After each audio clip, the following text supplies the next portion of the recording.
So, welcome back. We are in the same file, and now we'll begin our spatial visualization part of this course. So let me just write down the name of this section, spatial visualization, change it to a markdown, reduce size a bit. And let's start by importing GeoPandas as GPD, also pandas as PD. Let's also import contextually, which we'll need for plotting as CTX. And let's import the Yerevan geographic data frame with the gridded polygons. So we have done this before. We will also set the coordinate reference system. This is generally good practice to do. Usually SHP files have their coordinate reference systems within them, but sometimes it happens that the coordinate reference system is missing or is corrupted. Anyway, setting it up is always a good idea. So in this case, we know that we have saved it as a EPSG Lathlon GPS coordinate reference system. So the way to do it properly looks like this. EPSG 4326. Yerevan GDF head. Oh, sorry. We should set up this CRS right there. Okay, so now we have the geodata frame. And what we can do is we can convert it into the 3857 coordinate reference system so that we can use contextually to plot it on top of a map.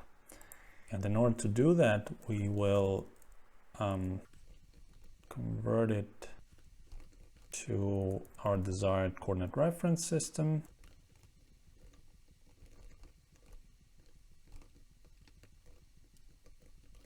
And now we can actually get the, these curves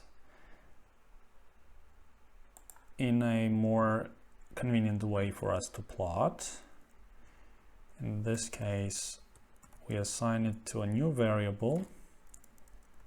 Whether we assign the results to a new variable, we are interested in the second result actually, because we are interested in the history. Here we were interested in the first result because we were interested in the overall total SEIR groups.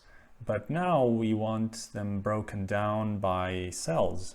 We want to know not only what's the total number of suscepted people at each time step, but we want to also know what's the total number of suscepted people in each time step in each cell, so that we can plot it on a map.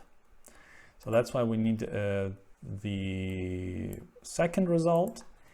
And one more thing to keep in mind is that we also need to take every 12th element in the along the first dimension, because we, as already mentioned, have done the simulation for 2-hour long intervals, whereas we want to plot the dynamics on the map daily.